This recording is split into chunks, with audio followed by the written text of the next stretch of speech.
इस वीडियो का स्टार्टिंग कैसे होगा मुझे उसमें इंटरेस्ट नहीं है। मैं सीधा मुद्दे में आता हूँ। आजकल इंडियंस के लिए जिधर जाओ उधर हेट मिलता है और देश के अंदर भी वैसा ही हाल है। लोग रास्ते में फैले हुए कूड़े कचड़े, कहीं पान के छींटे और बिना लाइन में बस या ट्रेन चढ़ने वाले लैक ऑफ सिविक सेंस जैसे परेशानियों से घिरते जा रहे हैं। कभी कोई आदमी मंत्रालय को मूत्रालय समझ लेता है। चाचा, वो मूत्रालय नहीं मंत्रालय लिखा है। हेलो। और अगर कोई आदमी गलती से सरकारी मूत्रालय चला भी जाए तो फिर दोबारा जाने की हिम्मत नहीं करता है। कहीं तो लोग लैंग्वेज के लिए झगड़ा पड़ता है या फिर किसी से झगड़ा इतना हो जाता है कि लोग देखते भी नहीं है आगे कौन है और उसे थप्पड़ मार देते हैं। आते जाते रास्ते में कहीं भी लोग कूड़ा कचरा तो ऐसे फेंक देते हैं जैसे टारगेट प्रैक्टिस कर रहे हैं। फिर सरकार को ब्लेम करते हैं कि सरकार तो कुछ करती ही नहीं है। सरकार अगर इधर ध्यान देने लगी तो लोगों को भी फाइन देने के लिए तैयार रहना होगा। कुछ महान व्यक्ति बाइक ऐसे चलाते हैं जिसे देख सांप भी शर्मा जाए। हमारे यहाँ के कलाकार बाकी देशों से भी अलग है। यहाँ कुछ लोग हाथ के बजाय अपने मुंह से पेंट करते हैं। Railway station, bus station, road, office, यहां तक के पार्लियामेंट तक भी इनका इन्फ्लुएंस है। मगर इतना सब होने के बाद भी जो फॉरेनर्स हमारे देश को देखने आते हैं उन्हें देखने मिलता है 101 ways of Nirav Modi and Vijay Mallya practices. मतलब फॉरेनर्स के साथ होने वाले हर तरह के स्कैम। जैसे इसे देखिए, जहां एक इटालियन जो बैंगलोर में रह रहा था उसके घर चोरी हो जाता है और पुलिस को बताने पर पुलिस वहां आने से ही मना कर देती है क्योंकि उस आदमी को कन्नड़ नहीं आता था। और जब देश से कुछ लोगों का मन नहीं भरता तो वो बाहर जाके अपने सिविक सेंस का परचम लहराते हैं। कोई फाउंटेन में या तो कपड़े धोने लग जाता है तो कोई फाउंटेन में खुद को ही आगे पेशों से धोने लग जाता है।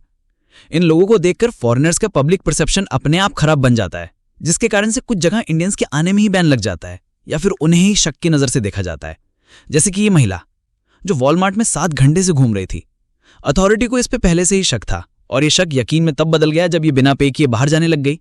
उसके बाद जब अथॉरिटी ने इससे रोका तब ये पे करके सब रफा दफा करना चाहती थी।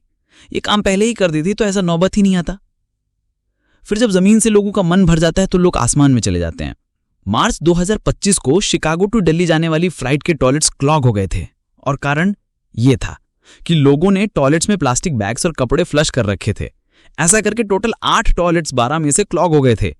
एंड में उस प्लेन को वापस शिकागो लैंड कराना पड़ा था। फिर ऐसे ही सेम इशू मई 2025 टोरंटो टू दिल्ली जाने वाली फ्लाइट में भी हुआ था। भारत में कोई कुछ बोलता नहीं है तो लोग अपने वैसे ही एटीट्यूड को लेके बाहर भी करने लग जाते हैं, जिसकी वजह से बाहर के लोग किसी इंडियंस पर होने वाले किसी भी अफवाह को सच मानने में देर नहीं करते हैं। उदाहरण के लिए ये इंसिडेंट देखिए, जहां बीच में सब साउथ एशियन दिखने वाले लोगों को सबने इंडियंस मान लिया था और इसे टूरिस्ट और ट्रबल रिमार्क्स से एड्रेस कर रहे थे। ये तो बाद में डिबंक हुआ कि वो लोग बांग्लादेशी थे अधिकतर।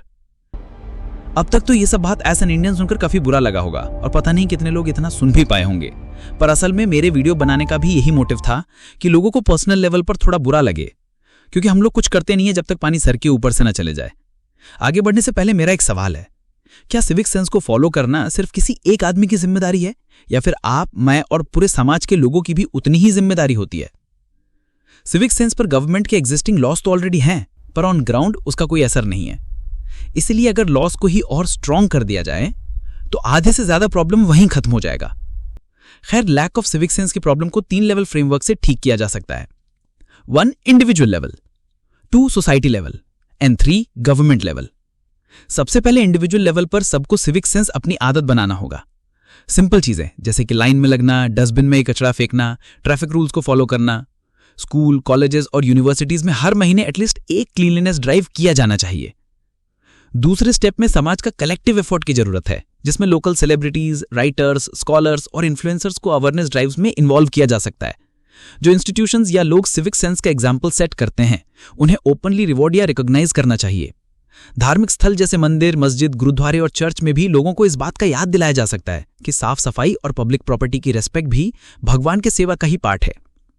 और तीसरा सबसे बड़ा रोल सरकार का होता है, जिसमें सरकार के स्ट्रिक्ट लॉज और एनफोर्समेंट की जरूरत है। जैसे रिपीट ऑफेंडर्स के नाम न्यूज़पेपर में छपने लगें या उनसे कुछ दिन के लिए सफाई का काम करवाया जाए।